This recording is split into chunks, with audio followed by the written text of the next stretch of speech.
మహాదేవుడును మన రక్షకుడు అయిన యేసుక్రీస్తు ప్రభువుల వారి అతి శ్రేష్టమైన ఉన్నతమైన పరిశుద్ధమైన నామంలో ఉదయకాల మన్నా అనే చక్కని కార్యక్రమాన్ని చూస్తున్న మీ అందరికీ నిండు హృదయంతో వందనాలండి.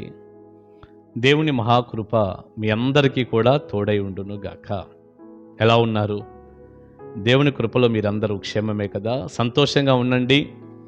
ఈ క్రిస్మస్ వాతావరణంలో దేవుడిచ్చే సంతోషం, సమాధానం, ఆరోగ్యం, క్షేమం అన్నీ కూడా మీ కుటుంబానికి కలగాలి. అన్నిటికీ మించి రక్షణ భాగ్యం కూడా కలుగునుగాక. పరిశుద్ధ గ్రంథంలో నుంచి ఈ ఉదయకాల మన్నాలో ఒక చక్కని మాట ఇలా చూద్దామా? దైవజనుడైనటువంటి పౌలు గారు తిమోతికి రాసినటువంటి మొదటి పత్రిక 2వ అధ్యాయం 5వ వచనం. దేవుడొక్కడే, దేవునికిని నరులకును మధ్యవర్తియు ఒక్కడే, ఆయన క్రీస్తు యేసు అను నరుడు. ప్రిలారి చదువుకున్న వాక్యంలో యేసు ప్రభువారిని గురించి దైవజనుడు ఒక చక్కని మాట చెప్పాడు పరిశుద్ధాత్ముని సహాయంతో. ఏం మాట అది అంటే, ఆయన మధ్యవర్తి అని చెప్పాడు. మళ్ళీ చదువుతాను. దేవుడు ఒక్కడే, దేవునికిని నరులకును మధ్యవర్తియు ఒక్కడే, ఆయన క్రీస్తు యేసును నరుడు. యేసు ప్రభువారు మధ్యవర్తి. దేవునికి నరులకు మధ్యవర్తి. ఎంత చక్కటి మాట చూడండి. అటు మనుషులకు దేవునికి మధ్యవర్తిగా ప్రభు అయిన యేసు క్రీస్తు వారు ఒక నరుడుగా ఉన్నాడు, నరుడుగా వచ్చాడు అని ఈ మాటలు మనకి తెలుస్తున్నాయి. ప్రభు అయిన యేసు క్రీస్తు వారు ఎవరు అంటే మధ్యవర్తి. ఎందుకు అసలు ఈ మధ్యవర్తి? ఈ మధ్యవర్తి ఏం చేస్తాడయ్యా అంటే, మనందరికీ తెలుసుగా మధ్యవర్తి ఎప్పుడు అవసరం? ఇద్దరి మధ్యలో ఒక సమస్య వచ్చినప్పుడు, ఇద్దరి మధ్యలో ఒక గొడవ జరిగినప్పుడు, ఇద్దరి మధ్యలో సమాధానం కరువైనప్పుడు. ఉదాహరణకి భార్య భర్తలు ఏదో అరుచుకున్నారు, వారి మధ్యలో ఒక చిన్న విభేదం ఏర్పడింది. భార్య పుట్టింట్లో ఉంది, భర్త తనింట్లో ఉన్నాడు. ఇప్పుడు వారు వేరయ్యారుగా. మరలా వీరిద్దరూ కలవాలి అంటే కాస్త వారిద్దరి మధ్యలో సమాధానపరిచే మధ్యవర్తులు కావాలి. అందుకే పెద్దవాళ్ళని పురమాయిస్తాం, పంపిస్తాం, మాట్లాడిస్తాం, మరలా తిరిగి వారు కలుసుకునేటట్లుగా మనం చేస్తాం. లేదు ఇంకేదన్నా కొంచెం రెండు కుటుంబాల మధ్యలో, ఇద్దరు వ్యక్తుల మధ్యలో, అటు పొలం తగాదాలో స్థలం తగాదాలో ఏదైనా గొడవలు ఏర్పడినప్పుడు కొంచెం వారి మధ్యలో భేదాభిప్రాయాలు కలుగుతాయి ఒక ప్రాపర్టీ మీద. అప్పుడు మధ్యవర్తులు ఉంటారు, కూర్చుంటారు, మాట్లాడతారు.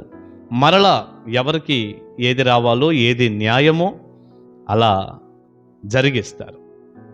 ప్రియులారి, ఇలా మనం ఆలోచిస్తూ పోతే మధ్యవర్తి అనేది ఎందుకు అవసరం, ఎప్పుడు అవసరం అంటే, ఇద్దరి మధ్యలో ఒక సమస్య ఏర్పడినప్పుడు, ఒక గొడవ వచ్చినప్పుడు వారిద్దరిని మరలా సఖ్యపరచటానికి మధ్యవర్తులు కావాలి. మరి ఇప్పుడు యేసుక్రీస్తు వారు మధ్యవర్తి అన్నప్పుడు, దేవునికి నరులకు మధ్యవర్తి అన్నప్పుడు, ఏ గొడవని సమాధానపరచాలని ఆయన మధ్యవర్తిగా ఉన్నాడు? దేవునికి మనిషికి ఏమైనా గొడవ ఉందా? ఏ గొడవ ఉంటే ఆయన సమాధానపరచటానికి మధ్యవర్తిగా వచ్చాడు?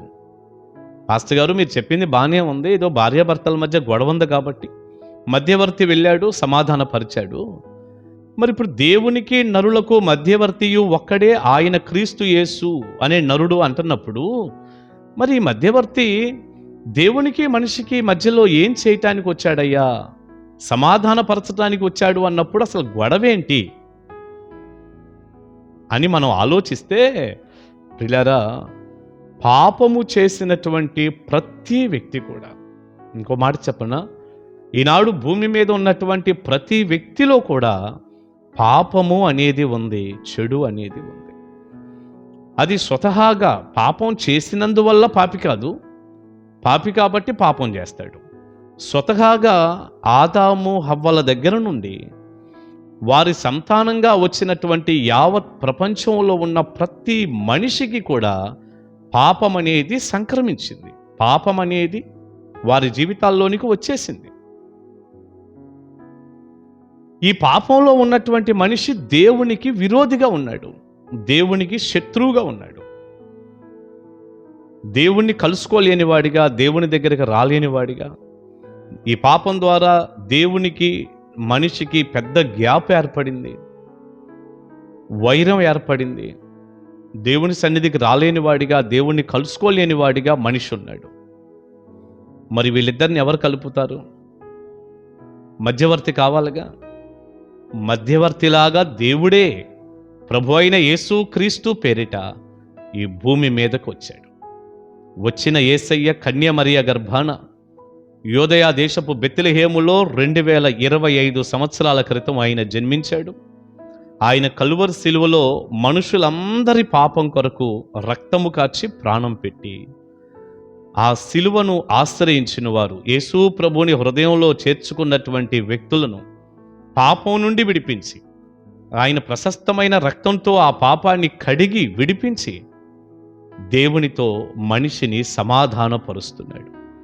దేవునికి మనిషికి ఒక సఖ్యత, ఒక సమాధానం, మరలా తిరిగి వారిద్దరిని ఒకటిగా కలుపుతున్నాడు. ఈయనే మధ్యవర్తి.